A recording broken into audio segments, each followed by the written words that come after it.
시청자 여러분 안녕하십니까? VOA 뉴스투데이 시작합니다. 미국 의회가 한국 윤석열 대통령의 상하원 의회 연설을 공식 초청하면서 윤 대통령은 오는 27일 미국 의사당의 상하원 회의장에서 연설을 하게 됩니다.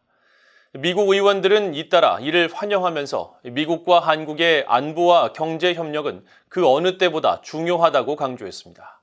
첫 소식 이조은 기자가 보도합니다. 미국 하원 외교위원회의 인도태평양 담당 소위원장인 공화당의 영킴 하원 의원은 미한동맹 70주년을 기념하며 윤석열 한국 대통령의 워싱턴 방문을 환영한다고 밝혔습니다. 영킴 의원은 윤 대통령의 의회연설 공식 초청에 대한 VOA의 논평 요청에 윤 대통령의 국빈 방문과 의회연설을 환영하면서 자신은 한국전쟁 이후 한국에서 태어나 자란 한국계 미국인으로서 또 인도태평양 소위원장으로서 미한 양국의 파트너십을 소중히 여기고 이를 강화하는 데 전념하고 있다고 밝혔습니다. 그러면서 우리가 북한과 중국 공산당에 점증하는 공격에 직면하고 있는 상황에서 영내, 한국 그리고 자유를 사랑하는 동맹국들과의 경제 및 안보 파트너십은 그 어느 때보다 중요하다고 강조했습니다. 김 의원과 함께 하원 외교위 대표단 자격으로 최근 한국을 방문한 공화당의 마이크 롤러 하원 의원도 윤 대통령의 이달 하순 국빈 방문과 의회 연설을 환영했습니다. 롤러 의원은 트위터를 통해 북한이 중국, 러시아와 같은 영내의 다른 폭군들과 점점 더 밀착하고 남쪽의 이웃 한국과 미국의 이익, 자유세계의 안정을 계속 위협하고 있는 상황에서 우리는 흔들리지 말고 평화 유지에 전념해야 한다고 강조했습니다. 앞서 미국 국무부도 환영의 입장을 밝혔습니다. 국무부 대변인실 관계자는 6일 VOA의 관련 논평 요청에 윤 대통령의 의회 합동회의 연설 초청은 미한동맹의 폭과 범위를 보여주는 또 다른 사례라고 밝혔습니다. 앞서 케빈 메카시 하원 의장과 하킴 제프리스 하원 민주당 대표, 척 슈머 상원 민주당 대표와 미치 메코넬 상원 공화당 대표는 미한동맹 70주년을 기념해 윤 대통령을 오는 27일 의회 합동회의 연설에 공식 초청했습니다. 한국 대통령의 미국 상하원 합동회의 연설은 2013년 이후 10년 만입니다. VOA 뉴스 이조은입니다. 윤석열 한국 대통령이 이달 말 예정된 미국 의회 연설을 통해 북한 주민들의 자유와 인권 개선에 대한 중요성을 강조하길 바란다고 미국 내 인권 전문가들이 밝혔습니다. 워싱턴의 민간 연구단체인 북한인권위원회 HRNK의 그레그 스칼라튜 사무총장은 7일 VOA에 핵과 미사일 협상에 집중해 긍정적 결과가 없었던 지난 30년간의 경험을 거울 삼아 윤 대통령이 인권을 먼저 내세우는 대북 정책의 전환을 선언하기를 바란다고 제언했습니다. 스칼라튜 사무총장은 특히 북한의 모든 성분 계층에 맞춤화된 콘텐츠를 통해 진지한 정보 캠페인을 펼치는 것이 중요하다면서 의회 연설에서 윤 대통령이 인권 우선적인 대북 정책을 밝히기를 바란다고 강조했습니다. 또 로버트 킹 전 국무부 북한인권 특사는 미국 의회는 전통적으로 북한인권 개선을 지지한다면서 윤 대통령이 이번 의회 연설을 통해 북한 인권 개선의 중요성을 밝히고 양국의 지속적인 협력을 강조해야 한다고 말했습니다. 올해 들어 B-52H 핵폭격기와 핵추진 항공모함 니미츠호 등 미국의 전략자산이 잇따라 한반도에 전개되고 있습니다. 북한의 핵과 미사일 위협이 지속되고 있는 상황에서 연합군의 준비 태세에 대한 미국과 한국 정부의 달라진 기조를 반영하는 것이라고 전문가들이 평가했습니다. 또 최근 공개된 북한의 무인 핵 잠수정은 실효성에 의문이 있는 이른바 정치적 무기일 가능성이 있다는 분석도 나왔습니다. 김영권 기자가 보도합니다. 한 달여 만에 다시 한반도에 전개된 핵폭격기 B-52H입니다. 사거리 200km 공대지 핵미사일 등 최대 31톤의 폭탄을 싣고 6,400km를 날아가 목표물을 타격할 수 있습니다. 죽음의 백조로 불리며 폭탄 61톤을 실을 수 있는 장거리 폭격기 B-1B 랜서도 지난달 한반도에서 두 차례 전개돼 훈련을 벌였습니다. 이달엔 핵추진 항공모함 니미츠호가 남해 공해상에서 미한일 3국 해상 훈련을 실시하기도 했습니다. 모두 북한이 가장 두려워하는 미국의 전략자산들입니다.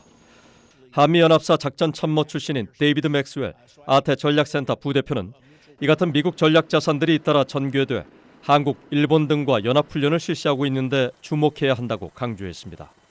전략자산이 투입되는 이 같은 움직임은 뉴노멀, 즉 새로운 표준이라면서 강력한 대북 메시지라고 분석했습니다.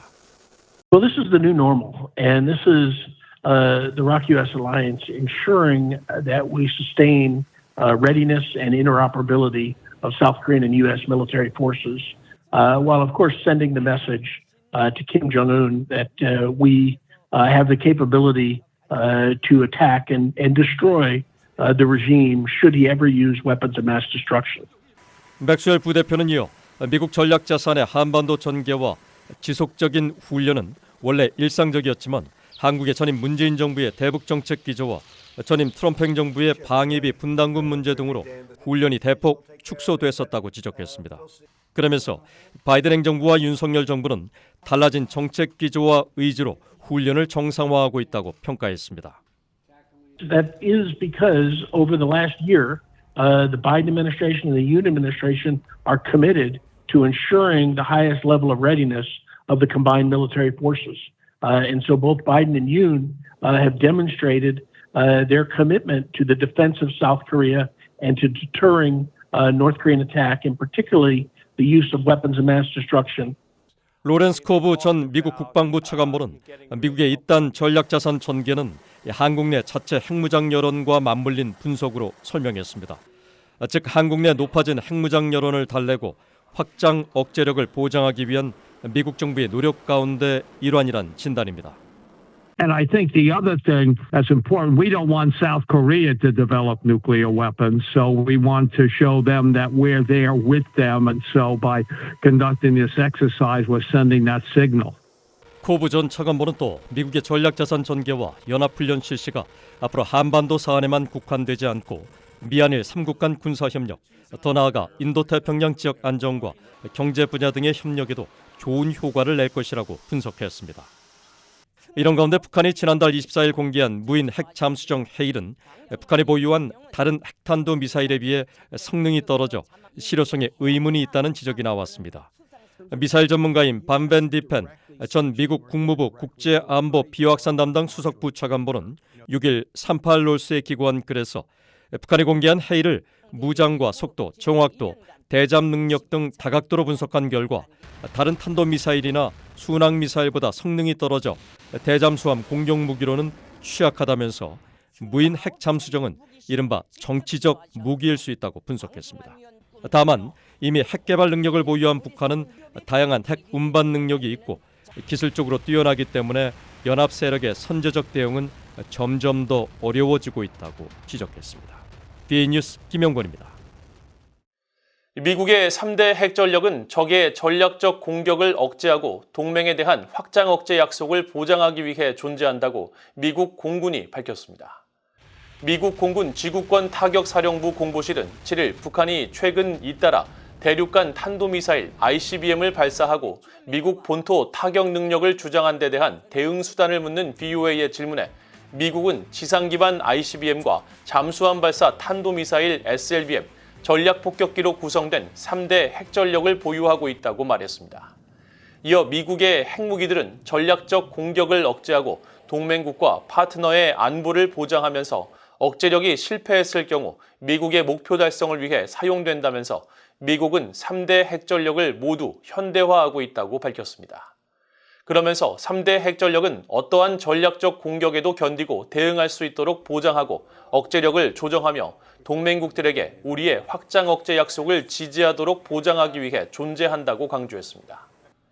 미국 공군 지구권 타격사령부는 ICBM과 전략 폭격을 관장하는 미국 공군의 핵 전쟁 담당 사령부이며 현재 미군의 주력 ICBM인 미니트맨3의 안정성 강화와 차세대 ICBM인 지상 기반 전략 억제, 일명 센티넬의 개발을 주도하고 있습니다.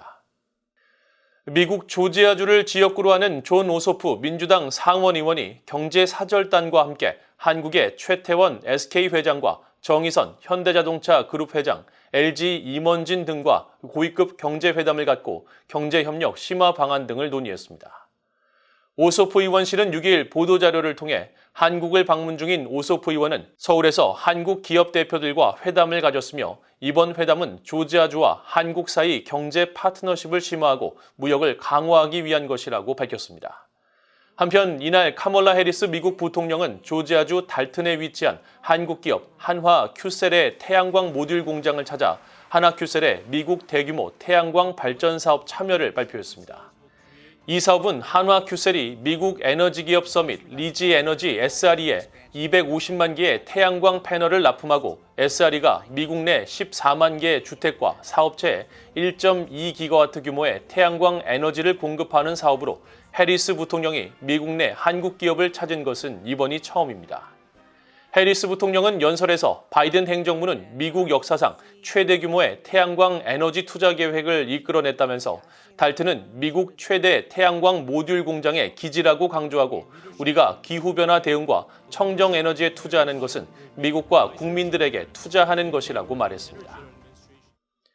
이상으로 VOA 뉴스투데이를 모두 마칩니다. 시청해주신 여러분 고맙습니다.